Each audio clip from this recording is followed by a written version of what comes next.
How are you? Did you enjoy the show? Isn't it so good? It's really has stuck with me. It's really incredible.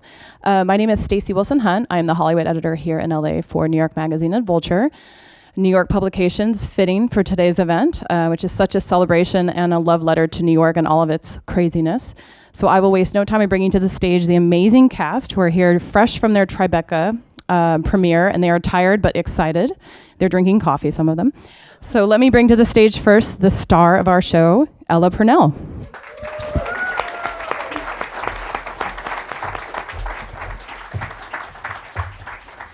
Next up we have Daniyar.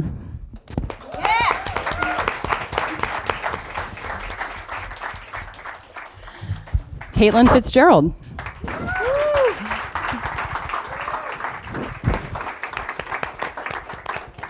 And Paul Sparks.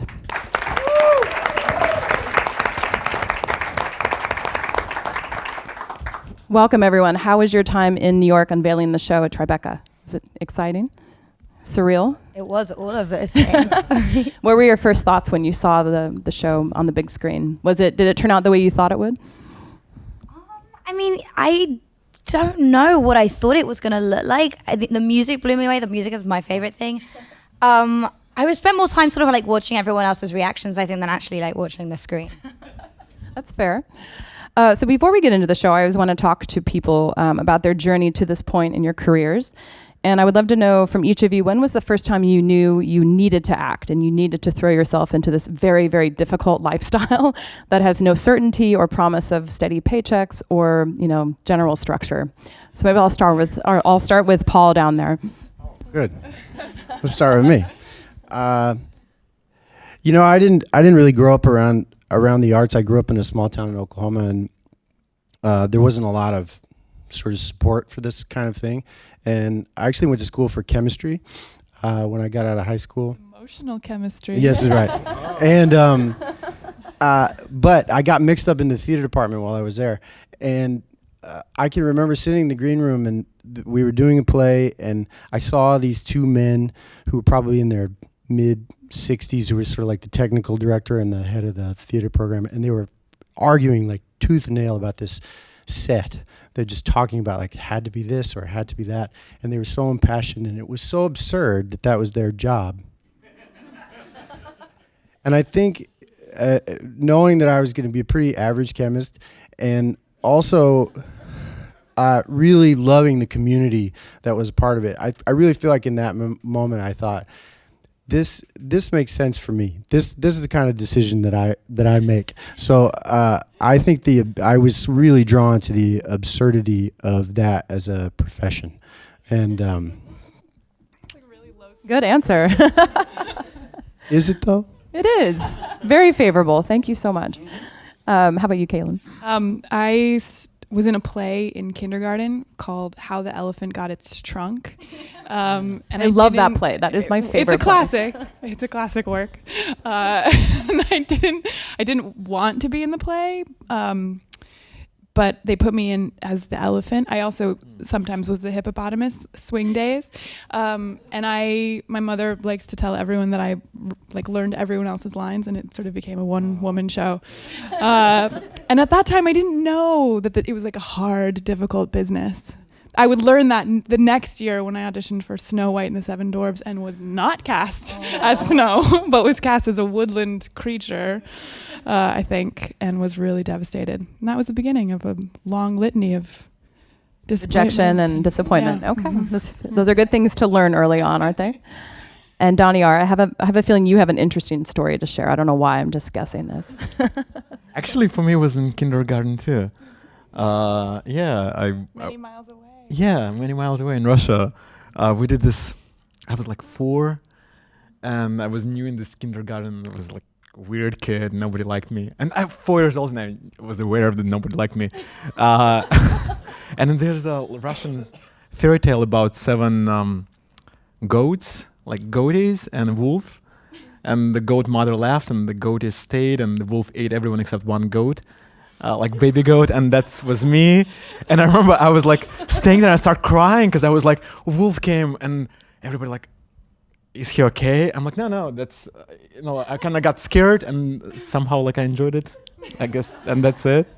And then since then, like I was kind of That wasn't traumatizing at all. That's like that Oh, content. maybe is- it was. I don't know. But I don't know. It just kind of that's how it started for me. And yeah. And then my best friend, I was like in special like acting school in Russia, and my best friend, her mom was our artistic director, so all the lead roles went straight to us. So You had the connections. yeah, That's good. yeah. So yeah, So you learned early on that connections matter more than anything. yeah. And how about you, Ella? I acted when I was a kid. I basically had a really pushy mum who put me up for stuff when I was a kid, and I never really like thought of it as anything more than just like a hobby or something fun to do. Like I hated school, I had imaginary friends, whatever. Yeah. So it wasn't until I was like 16 and all my other friends were like choosing their A levels and GCSEs. Sorry, English. Whatever it's called, SATs. I don't know what they are. Whatever they are. And I was like, this is a career, I guess. That I actually started to like view it differently. And I actually think more about the kind of the roles I wanted to take and pay more attention to directors and like other actresses that I looked up to. But up until then, it was all just fun and games. And now it's a business. Now you have to take it very seriously. So I would love to know, how familiar were each of you with the book, and what was it about this book and these characters that you connected with? Did you see yourself in them? Did you identify with the New York adventure of it all? Did you see yourself, maybe not necessarily in the character that you play, but was there someone else you thought, okay, I may not play this character, but that's me? What spoke to you? I'll start with Paul again, since he's down there. Oh, good.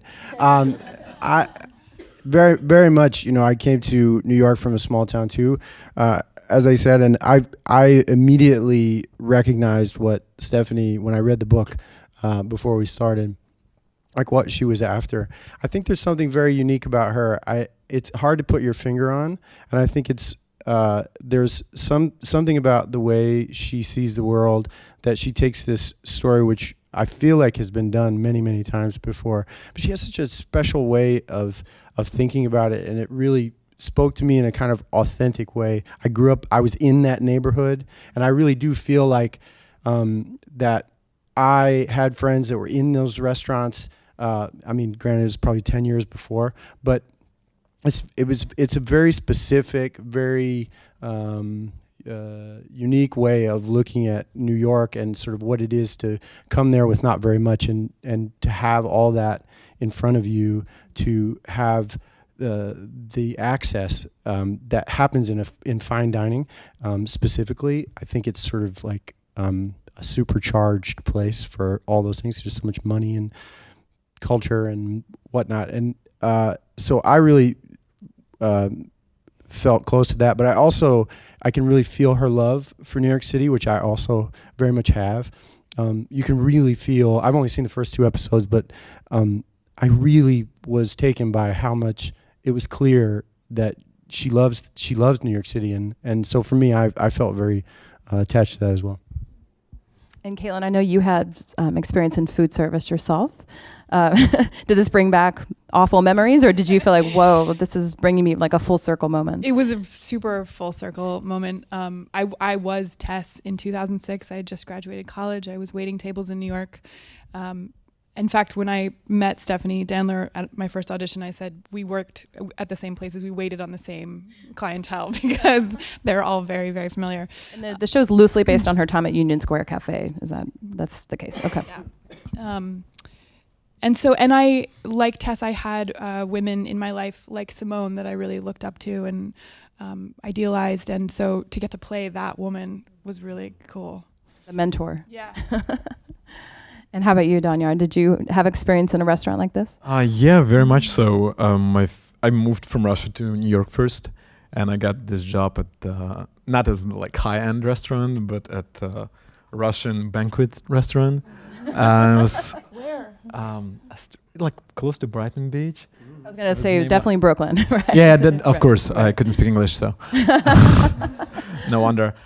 So I got this job, and little people would like make fun of me and yelled, and everybody would just curse. Can we curse now? Sure, you can do whatever you want. You stupid fuck, move here, and like that was normal. And So right away I felt like, yeah, I knew what she was going through. So it felt very And you familiar. knew how to properly abuse her on screen because you'd been abused. Yeah, that makes sense. A little bit.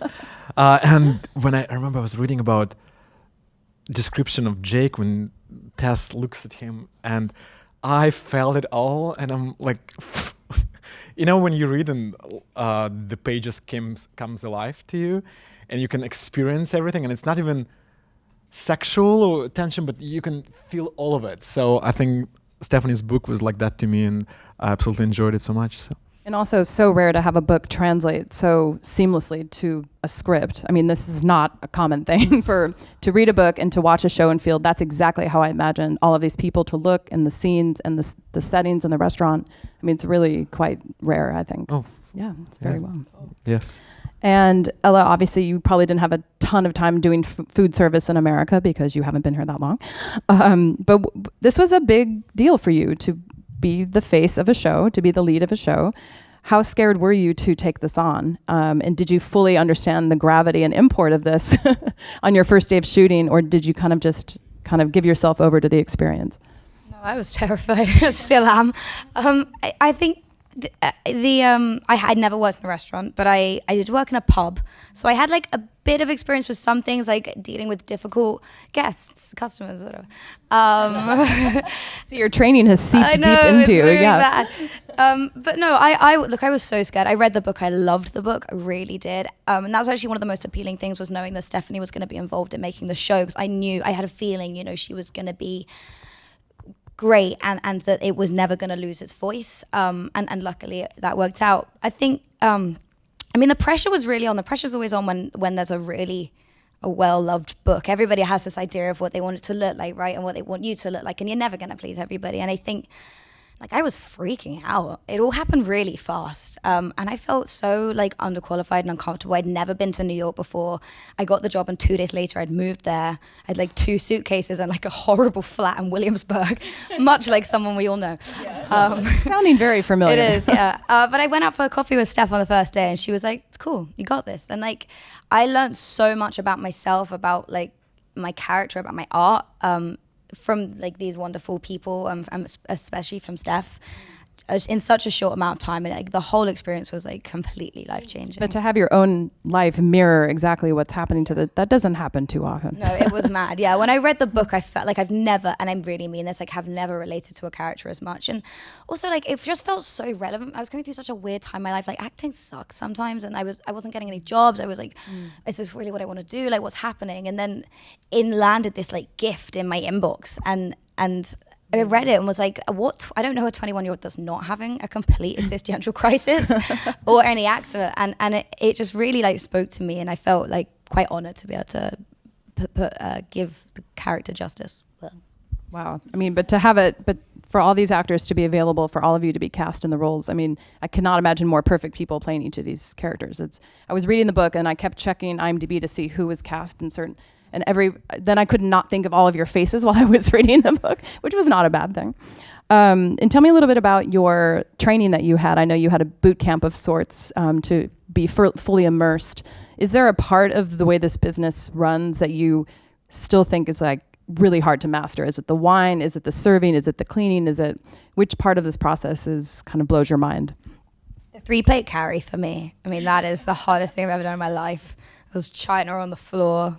Nightmare. Did you lose a lot of plates in the making of this? A lot of plates. Really? I used up the whole budget on plates. We did a boot camp at the start. It was 2 weeks. I didn't do as much because my character's not meant to be good at it. So I got away with minimum effort. But these guys had to do loads of stuff. Did you?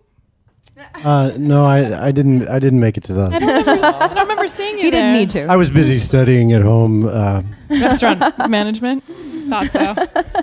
And Caitlin, did you have a wide knowledge of wine before this? No, not at all. Okay. Not even a little. I really liked to drink it, but I didn't know anything. And wow. Like everyone else here, I was cast moments before we started shooting, and did kind of a crash course in wine. And Stephanie down there took me out to a really great wine bar and we tasted a lot of things. It sounds grueling. I'm so sorry you had to go through that. It was hard homework, but a dedicated actor. And do you feel now like George Clooney felt making ER, where he could potentially save someone's life if he had to? Can you? I do feel like I could save someone's life if I had to. Yeah, no. With your wine knowledge. I have scratched the surface only, but but had a great time doing it. And tell me a little bit about working with different directors on all the different episodes. What is the process? Because I know a lot of actors who work in TV. This is how TV runs and works and functions. Is what happens when a new director shows up on set? Do you assume that he or she is ready to roll with each of you? Do you have meetings with that person? Do you go over the script with that director? What is that like? Because I know that is becoming the way TV functions now, and it's why so many deserving people are getting hired to direct TV. Tell me a little bit about that. Maybe start with Ella. Was that a learning curve for you, working with different people each episode? Yeah, it was the hardest thing. I thought I've only done film up until now, so TV, a completely different process. Like it's harder, but it runs more like life in the sense that you'll get given a new script every week. You're putting so much faith, so much trust into the writers to not make you do something excruciatingly embarrassing, but they always do. But it is weird, I guess. Each director works differently. Sometimes they'll want to meet you. Sometimes it's just like action and you don't know what's going on. A reoccurring theme that I noticed was that correct me, you've done a lot more TV than I do, but it feels like at a certain point when you actually know your characters a little better than them, that they might come in just to do the blocking, or they might come up with a great new idea for your character, or like a new strand of something which makes you go, like maybe you do know more than me. But it really does depend on the person. But the whole process of TV is like, it's very different from film, I thought. And how do you think you have changed as an actor, having gone through this? Has it changed the way you approach your process in terms of learning lines? How much are you taking it home at night? Do you feel like you're actually inhabiting this person to a degree that you haven't felt before? Yeah, that's the main thing. It's that you get to know your character. Like episode 1, if you said improv, like I wouldn't be able, it would be awful. I don't know her. By episode 6, I feel so comfortable in her, and I guess it is you. Like, you become that person. You become one, and so you are a lot more comfortable. We were really lucky. Which episode did Stu do? 6. Stu, who produced it, did episode 6, which was so much fun because he'd been on it the whole way through. He knew us. He'd written it. He helped write it. Did he? I don't know. But he did stuff. He's your showrunner. Yes, yeah, he's great. So, and then at that point, you can really collaborate and and really have a laugh. But you really have to focus and get in the zone. One thing I love about this show is the dynamic between Tess and Simone, because it's so often we see this, the female competition. She could be so easily threatened by Tess, and the sort of mentorship, but also she cares so deeply for her, and I think you play that part so well, and I actually believe that you do care for her. Why do you think she has taken her why has Simone taken her under her wing to such a degree?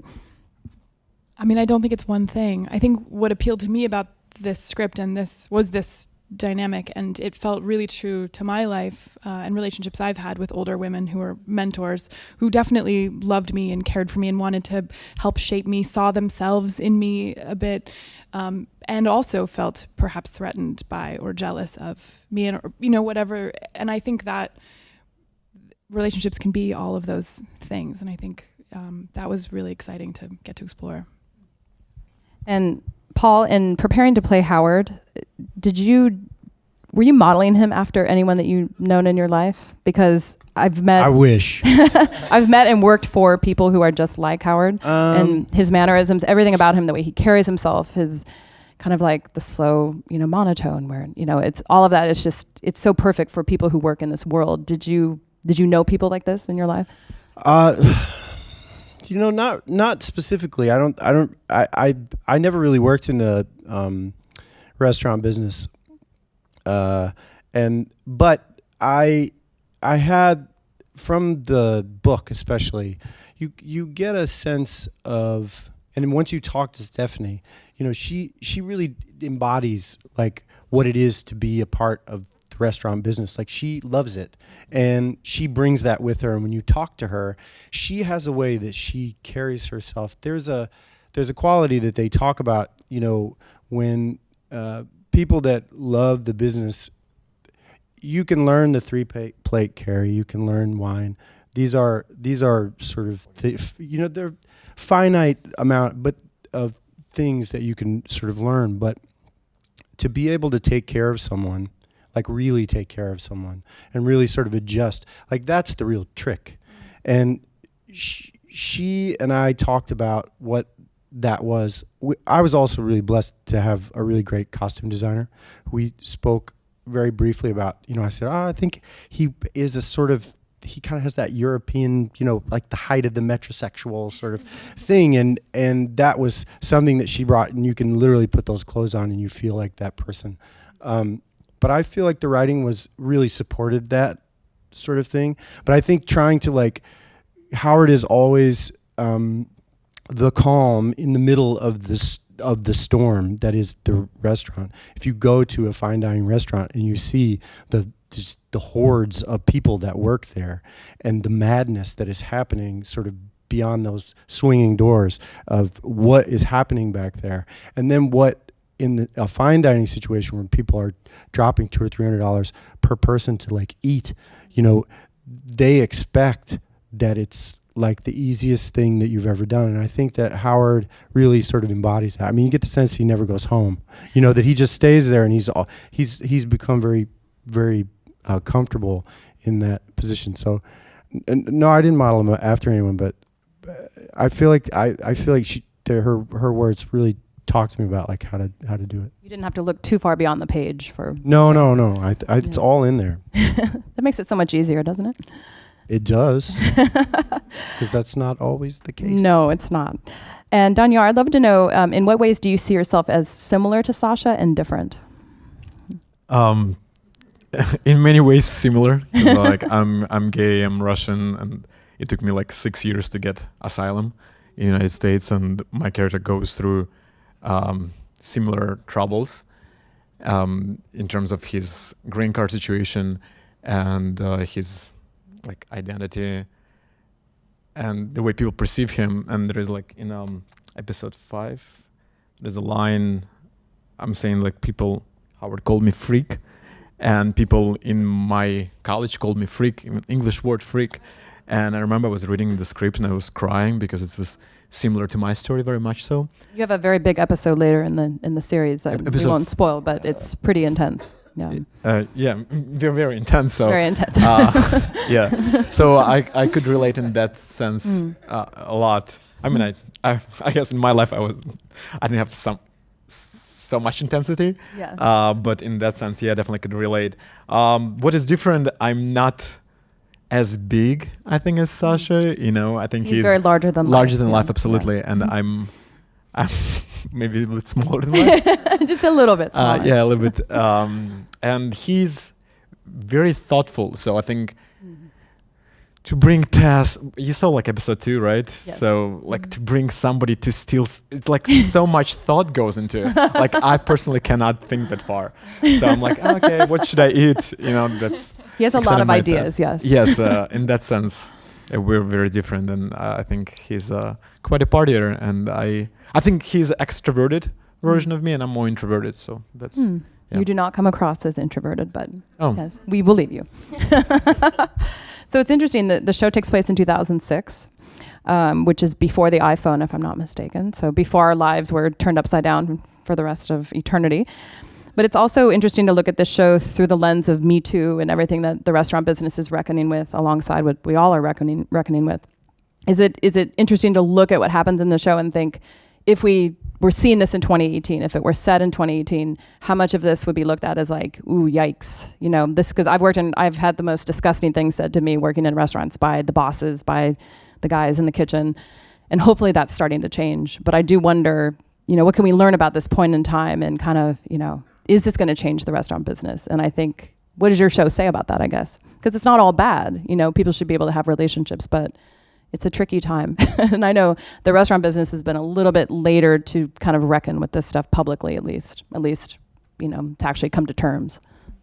I think one of the most interesting things about doing this show now, which is based in 2006, is I feel like that the Me Too, that part of that is about sort of uncovering what we all knew, sort of what was going on, that we really are like, it's becoming more transparent and we see what is there. And to me, what's so great about this show is that it's showing you what is there. And I think that we get to look at it with our sort of 2018 eyes, that it is representing like what is going on. I think to sort of learn from what we were doing, what we were getting away with, what people were getting away with, what people were being victimized, that type of thing, that I think it's good to look back in a sort of snapshot of like what things were like in just a few years ago, how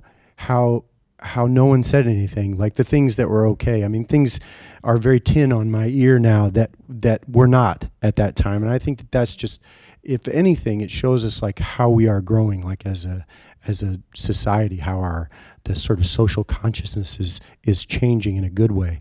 But I think that it is important that we continue to mine and look at the way things have been in order to move forward. That's like part of the process. Well, and also like the Me Too movement isn't like hashtag Me Too and now everything's fixed forever and we never will have another like inappropriate power dynamic or, you know, like sexual assault. So I think these are conversations. We're just beginning to have these conversations. It's only been about 6 months that we've actually been, it's hard to imagine, but it was really just early October. I mean, it's a lot has changed in a short period, which is hopeful, I think. It totally. And I think the thing that's changed the most is that we're talking about it. But I think we have so much, I remember when it all started to come out, everyone was like, oh, Harvey Weinstein, he did what? And my dad was like, what? And I was like, I know. Seriously? Like, this isn't a surprise to me at all. Like, none of this is a surprise. Growing up in this world as a young woman, like living in New York City, I worked at restaurants where there were just flagrant abuses. So, I think this is we're just like the lid has come off and now we have to like dismantle what is systemic. And also this is a show about a young woman and it's written by a woman, and I think, and it's been directed there. We had women directors, and there are conversations between women that are not just about men. It's good. You know what I mean? They're about other things. Which is weird because I think it's very unusual to like see a lot of that. I'm really proud to be a part. I think Stars is like making an effort to do this. I worked on Girlfriend Experience. It was very similar. It was written by a woman. It was about a woman. It was about her experience in the world. And I think those are important parts of like where we're going in terms of storytelling. And just people to see their experiences on screen in a way that we haven't before. So generally people in this audience love to get advice, and I know actors love giving advice because you guys have it all figured out. No one ever has any sage advice up here, but I do like to ask people, what is something that you wish you had known when you started acting, when you got serious about it, that you think would have helped a little bit, or something that you may have wanted to better understand about the way the business works, or is it imperative to have an agent early on? Is it better to have a manager? Maybe some of the nuts and bolts of seeing yourself as a business person. Is there anything, Ella, that you wish you would have known? I mean, the stuff about like agents and managers, like I have not got a clue. I've been with mine for 10 years. I'm really, really lucky in that sense. But what I could say about like, just be know yourself really well, like know what your limits are, know what you like, know who you want to be or what you want to get to, like pay real attention to directors and producers and actors, and like so you can almost like so when something comes around that is an incredible opportunity but it feels like you're selling your soul, like you're justified in turning that down. Like if the right thing comes along, it'll be the right thing. And yeah, just like it's really cheesy, but stay true to who you are. Cheesy but also hard sometimes, really to say no to opportunities. Yeah, that's great. How are you? I don't know, for me it's like my first role, I would say, like not the first, but one of the first, like nice role, like big role. Better than working in that restaurant, right? Oh, absolutely, yeah. Night and day, yeah. And well, I mean, you did come here under, not speaking the language. That must have not been easy. How did you get over that hurdle? Because your English is quite excellent now. Oh, thank you so much. It must have not been easy. Just taking classes. I was always, like even for this role, I work with 6 people every episode. For like every single role, like every single episode I had quite a like bunch of people. Like my friend here, Jeremy, he was helping me, working on it. So that's not definitely like not just my work. It's like my coach and my friends who helped me out. But I would like to say is just I didn't, before this role, I didn't take acting as a art form. I didn't take myself seriously. You know, I would take classes and I would just act and be instinctual. And here I realized, oh, I'm creating this piece of art, which is like too pretentious to say, but it's kind of, you create certain thing and have balls to do so. Because I was first, I was like, can I do this? Can I do this? And then we have such an incredible showrunner and Stephanie, like creators, who was so supportive, and every director was very, very supportive and allow yourself to be as creative as you can. And I realized, oh, I can do this thing. Oh, can I do more? And then eventually it was like trusting yourself. Yeah, more. trusting myself and trusting. Take yourself seriously, I guess. Yeah, that's good. It's great advice. Caitlin, I just wish someone had told me like it takes a really long time. Or it can do, you know. That is the thing that no one wants to really tell you, right? And it's so sexy. I just remember like I got a big movie and the press was all like, up and coming star, like breakout star. And I was like, breakout? I've been slaving away at this. You're a 12-year overnight success. Yeah. And I just think it takes a long time. And I also think it's not over till it's over. Like I just think, you know, I've had so many moments where I was like, well, that's the last job I'll ever have, or, you know, and it keeps going, but it's a lifelong pursuit if that's what it is for you. And you never know what's coming around the corner, but it takes a long time. Paul? No. Well, to sort of talk a little bit about the things these two just said, you know, it's true. It's like a career, you know, it's long. It's a long life. And I think that it took me a really long time to not make $200 a week doing theater, to get to a place where I was like doing stuff. And I think if I could go back and talk to that person, that I would say to them, you know, take up space in your audition. You know, when you go in and audition, take up space. Go ahead and put your feet down and do what you want to do. There's no way to read the minds of what I always read things and think, oh, this is what they want me to do. This is what they want me to do. You can't know what it is that they want you to do. The best thing that you can do is do yourself, do your interpretation. And when you go, like, you know, take yourself seriously and take up space in an audition. Shock people with like what it is that you find interesting about what you prepared. You know, that means that you have to be prepared.